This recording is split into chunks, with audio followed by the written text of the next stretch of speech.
Hello and welcome to another live harp lesson. My name is Zuzanna, for those of you who are here for the first time, and I am a harpist and harp teacher based in Edinburgh, Scotland, and every week on Friday I give a free live harp lesson here on Instagram and on Facebook. Let me know if you can hear me, for those of you who are watching live, if you can see me alright, or if you just want to say hello and everything is fine, then that's also always nice. And today's topic is what can you learn to play in 3 months when playing the harp? For those of you who are wondering, what can one achieve in such a short time? Can you play anything at all? And what does it sound like? So we will get to that in a second. Let me just check my notes because we've got quite a lot of stuff to go through today. At first I thought this will be just playing to pieces, but actually it all grew somehow since yesterday when I started working at it. So I did say my name, I introduced myself, that's ticked, and then I said what will be the topic. That will be 3 months of playing, and what I'm going to be talking about today is based on the program of my harp course. The new term starts this Monday, and you have until tonight, midnight UK time, to sign up for the course. I will be showing you what we'll be going through over those 3 months, and if you sign up for my newsletter, you will receive a free downloadable checklist of things that you can tick off when learning to play the harp. And there's a lot of text on my notes, so forgive me when I check back and forth. I will be also answering some questions about the course. I've received a few already, but if you have any questions at all and you are still hesitating, just pop them in the comments. I will either answer them live if I see them popping up here on live, or I will do my best to answer them later if you watch that live later, and I will be replaying that.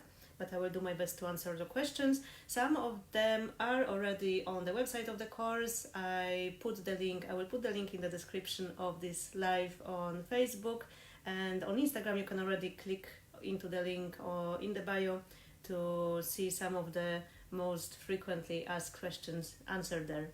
So let's start with the questions that I've got so far, and you can tell me if you've got anything else that you want to ask. So the first question, which happens quite often in lots of variations: can I study with you if I live in blank, and then put a name of any location in the world? And the answer is yes, as long as we can agree time. It will depend on your time zone, it will depend on my availability. It might be that the time zone will work to your advantage, because it may be that your evening and afternoon times, the times when people are usually free, will come when I'm more free, where I've got more availability. So that might work to your advantage. The whole course can be taken either in person or online. Each lesson can be done online via Skype or Zoom, and the only technical requirement is that you've got stable internet connection. If you can watch this live, if you see me okay right now, that means that you can have those lessons online. That will be a proof enough. If you are here and you're watching live and you can hear me well, please let me know if you don't. The next question: is this a group course? Because the name suggests that course for some people means that there is a group of people studying together. No, this is not a harp course. This is a harp course, but it is not a group course. It is a series of individual one-to-one lessons, and the reason why I decided to call it a course is that I really wanted to stress the fact that it is a regular structure of weekly lessons that you take in a period of 3 months, and so it means that it is a bit more intense period of study and focus. It is especially important for the beginners to have lessons at least every week and practice every day, of course, because at this first stage there are lots of information to take in. You can very easily forget them even the next day, because it's so new, and some of it maybe doesn't make sense anymore when you're out of the lesson. So I think at the beginning it's quite important that you see your teacher every week and that you practice every day. I know that many of you are adults working, and that it's not often easy to fit this in the schedule, and I think at the later stages it's absolutely fine to have your lessons maybe every other week, or only when you feel the need to, but to be very confident with those foundations of harp playing, it is highly recommended that you see your teacher every week. In fact, I think I mentioned that already in this series, in the live harp lesson series, that when I started to play the harp, I already played the piano before, I was confident in reading music, and yet my first harp teacher insisted that in the first week of my playing the harp, we meet every day, Monday, Tuesday, Wednesday, Thursday, Friday, and we have a short half an hour lesson / practice with her observing, just to make sure that I'm picking the right habit. So I'm not saying everyone should do that, because it's very hard to find time to do that, but I think at least every week is a good structure. So to sum up the answer to that, the course is 1-to-1, and the main highlight of that is that you see your teacher every week on a 1-to-1 lesson. Question number 3. Thank you for your comments on Instagram. Facebook seems to be relatively quiet today, but I hope that everything still works there. Do let me know if you hear me okay on Facebook. And the third question, someone asked that said that they are going to be away for some time during the course. The course runs from this Monday, 20th of January, until beginning of April, 2nd of April, and they are going to be away for some time during that time. Can they take some of the lessons out of the 10 later?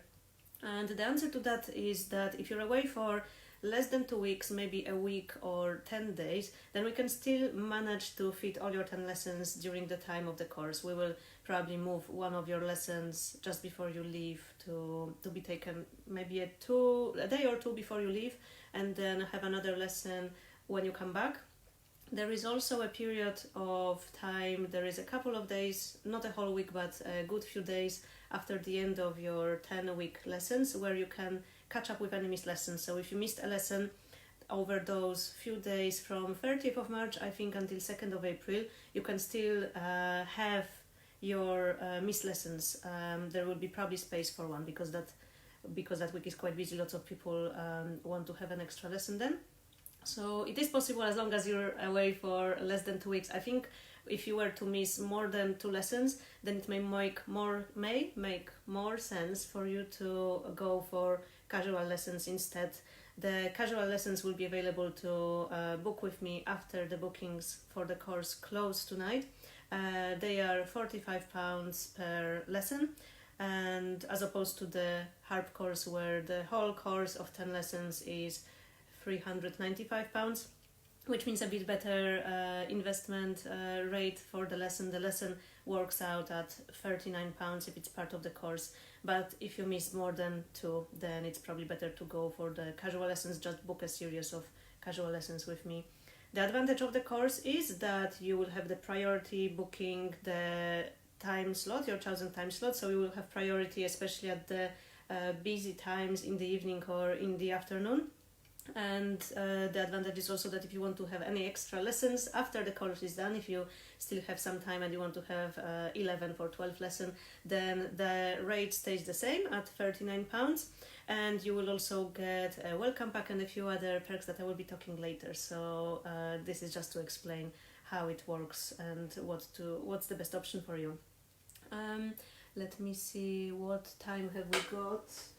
Yeah, I think we will just keep to the talking about program, because I could say a lot more here, but I don't see any questions appearing, so I will just move on to talking about the program, and then we will still have some more time to answer any more questions if they appear.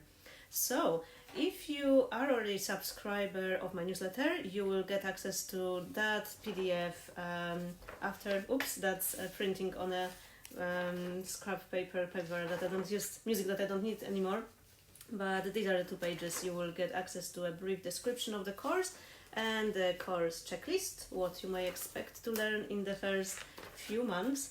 And one explanation here is that, of course, this is not a rigid structure, and our main point is not to tick off all the boxes, but just to make sure that you're progressing well and that you're building good foundations for playing the harp as independently and as happily as you can for the future.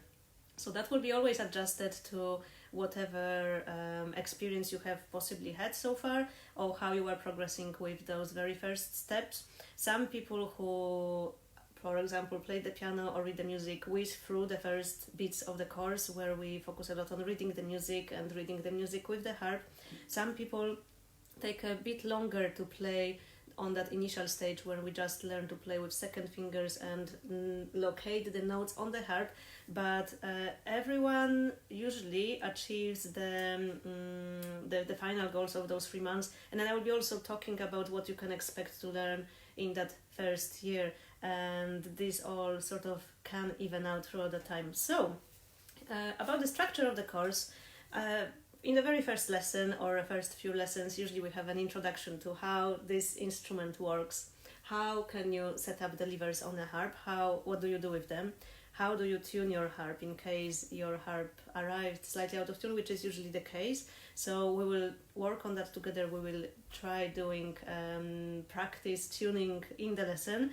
You will also receive, as part of your course welcome pack, written detailed instructions on how to tune the harp, how to set up the levers, and how to replace the strings if they break, if they happen to break within those first few months of learning. We will be also looking at sitting. That's also something that you can find in the ebook Discover the Harp, the free ebook which is available from my website. I've been talking about that. I talked about that I think 3 weeks ago. I'll put a note here in the notes. We will be looking at finding the right height of the stool for you, balancing the harp just to make sure that the harp and your body is happy with the way you're sat at the harp. I'm just going to quickly check who's tuned in on Facebook. Hello and welcome to the lesson. Let me know if you can hear me all right on Facebook, because it's we haven't had any comments so far, and I just hope that you can hear me all right. After that introduction, we will do another sort of introduction, this time to reading the music. So we will discuss how the notation works on the harp, what is the relation between the bass clef, which is usually for the left hand, and the right hand treble clef, and we will slowly figure out our way around those few strings in that initial range that we will work on. And this is something we will be practicing probably in every lesson. Even if we don't talk about this now, we're learning to read the music, we will be still practicing that and making sure that you're becoming more and more fluent as you learn. We will be also looking at the rhythm, how to read different time values, how to count, and details such as numbering the fingers, 1, 2, 3, 4, and the little finger. I just see some comments. Loud and clear. Thank you very much, Maureen, for confirming. That's appreciated. And we will be doing that all with probably introducing that away from the harp, and then when we start playing, we will be initially using just one finger, our second finger, or meaning the index finger in the harp numbers, and we will probably stay for quite a while playing just with those index fingers, just to get used to the fact that we put our arms in the position which will be best for adding some more fingers. So making sure that our thumb is high and open, that there's lots of space between the thumb and the other fingers, and that those fingers are pointing down. And we will just make sure that our hand doesn't end up in this sort of shape for playing. We will try to get used to playing in that position, which will be the foundation for learning more later. Then we will be practicing reading the music with just second fingers on its own, just jumping from one note to another. And once we're a bit more confident with that, we will add our first finger, the thumb. And one very crucial thing which will happen once we add the thumb will be learning to connect the fingers, which is quite important, which is actually so important on the harp and so different from all the other instruments. We always try on a harp, most of the times, we try to have as many fingers on as possible, and there are many different rules when you can put your fingers on and when you should keep them off, and then many more other subtleties coming later. But with the thumb, we will be learning that if we want to play those two notes connected in any way, then we will need to place them both on the strings, then that if we want to play more than 2 notes, we will need to put that thumb back and prepare it on the next note that we're going to play. And same with the second finger. If there are more notes to play, we will need to already prepare it and only then play, and when we are going to come off. So that's already quite a lot of things to learn to get used to when playing just with the second finger and the thumb. So we will again spend quite a lot of time doing that before moving on to other fingers. Just checking your comments every now and then. Arthur says, I want to learn harp, it's my dream. I hope you will get to learn the harp one day, Arthur, and I hope that the lessons will be inspiring for you, and I hope all that I'm sharing today will be helpful. Just removing the notification from Instagram. Let's carry on. After the second finger and the thumb, after some time we will be introducing the third finger, and with the third finger we will get to another important, very, very important milestone. I think I can't stress enough how important this will be, the next step when playing with the third finger. This is the directional placing, and in a very, very short explanation, that means that we are consciously putting the fingers on the harp that are going to play in a certain direction, and there is quite a simple rule for that, but I have seen many people getting it wrong when they are working without a teacher. So I think this is so important, and if that doesn't sink in at this stage, then you can have many more problems in the future when playing more advanced repertoire. So we will spend a lot of time making sure that you understand the directional placing. For some people, this will be the kind of work that you will do even after that first time. For most of the people, it will be something we will work on and look at in the later years even as well. But that very first introduction to this will be quite simple. We will play just some basic turns and learning how to manage the fingers there and what happens there and things like that. But we probably won't move any further until this is quite solid. And then for most people, once we are done with that introduction to directional placing, once we're working on directional placing and paying attention to that, we will probably add the fourth finger, and we will learn how to play four fingers in one line, connecting, going in one direction. And we will also be talking how little finger supports the fourth finger in playing. But here towards the end of the course, things can become more flexible. We will maybe notice that there's something else that you would need to work on, maybe improving on reading the music, improving on placing just the two fingers, and we can move back, we can look into things in some more details that will become much more flexible. Okay, so that was the program and the checklist. I'm just checking if there was anything else that I wanted to add.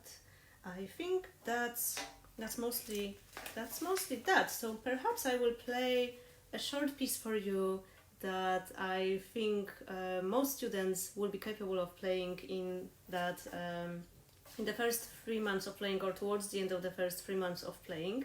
I've played that piece in one of the live harp lessons before, so if you would like to see a more detailed explanation about how that piece works, I will put a link here. It's called Skaters, and it's from the Harping On book, Volume 1 by Fiona Clifton-Wecker. Just so you have an idea, what does it sound like playing the harp after 3 months, what it may sound like. There we go.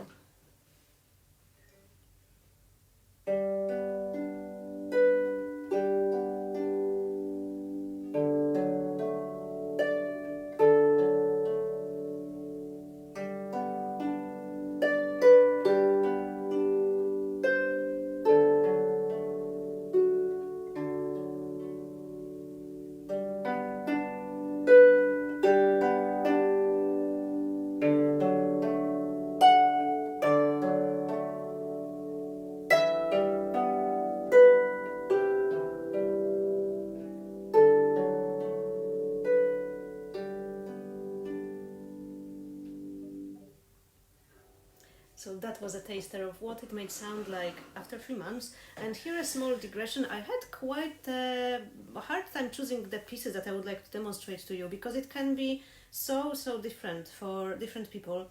This particular piece, Skaters, is actually something that I very often go back to with students who had some previous experience with the harp and who come for the lessons with me for the first time. I very often give them that simple piece because it picks up so many things, especially on the level of coordinating both hands together. So don't feel bad if you only started playing that piece after a few years of playing the harp. And again, don't feel sad if you don't play it after the first 3 years of playing. It looks quite simple, but there's quite a lot to work on. And as I said, I very often go back with that piece to students who are more experienced but need to revise some basics or need to look in a bit more detail at some technical aspects. So that was Skaters. And I'm not quite sure if I said that here. I definitely am saying that in the PDF that will be shared for today's lesson. Your progress will depend on many factors. The one most important one being how much time can you spend with the harp and how much patience and commitment and focus you have to practice between the lessons.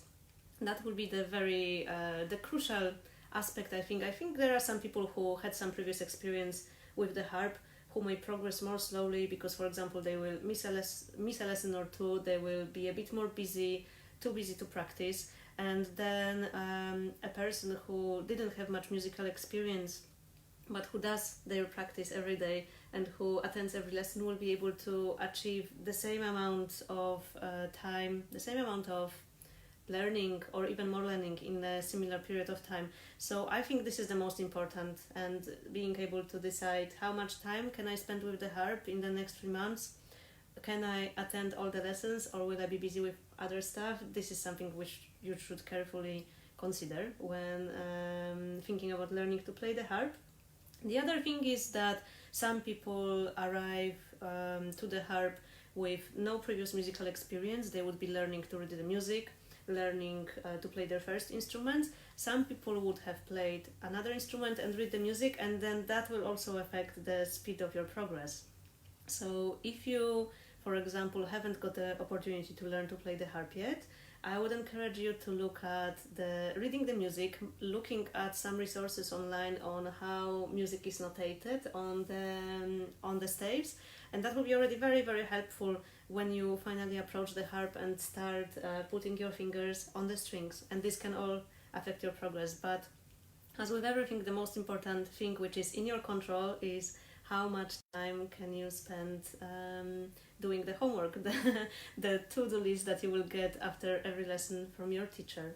That was Harping On. These were the Skaters from Harping On, and I thought I would also play a piece of music that I think would be within most people's reach after the first year of playing the harp, so after 3 to 4 terms of lessons, after about 30 to 40 lessons.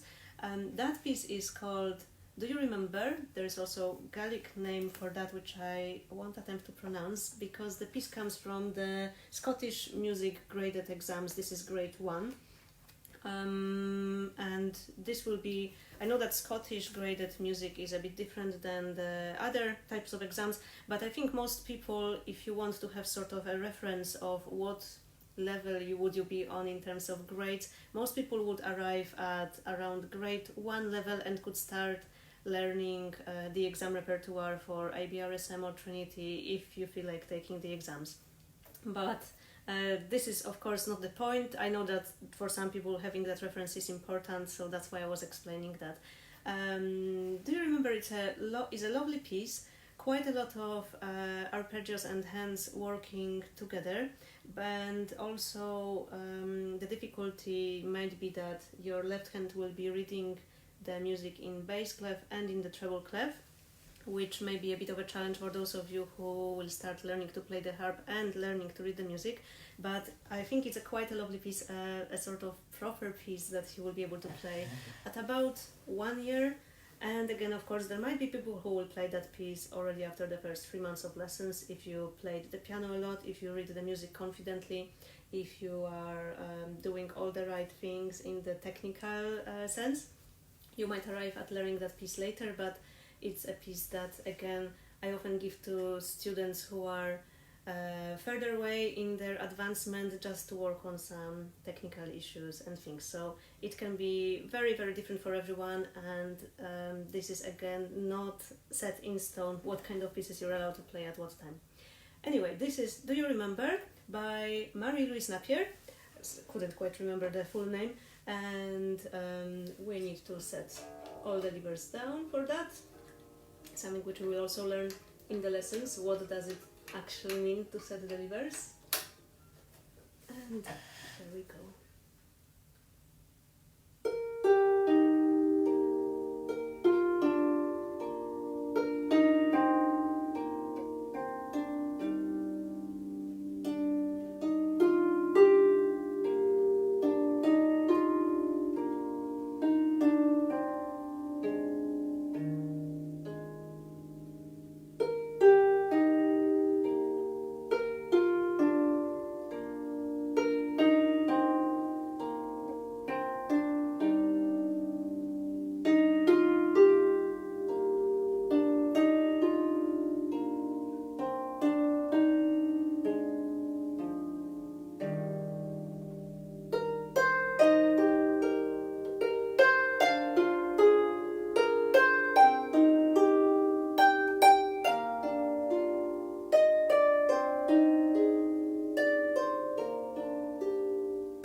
This is it.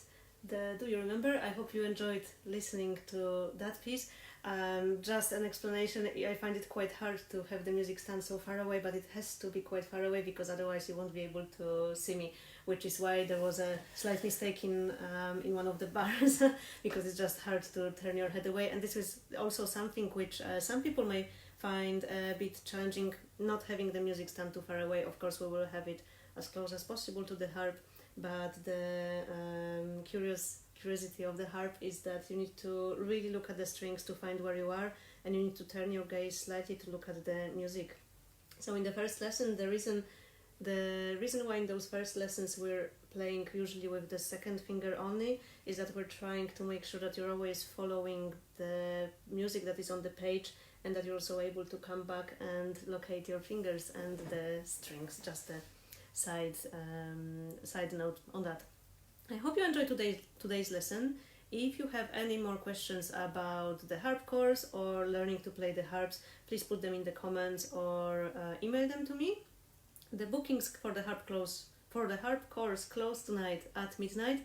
I've still got few last minute slots for trial lessons today. If you would like to meet on one-on-one and ask some more questions, or if you would like to attempt to play the harp with me, there are still some slots that can be booked on the website. I'll put the link there.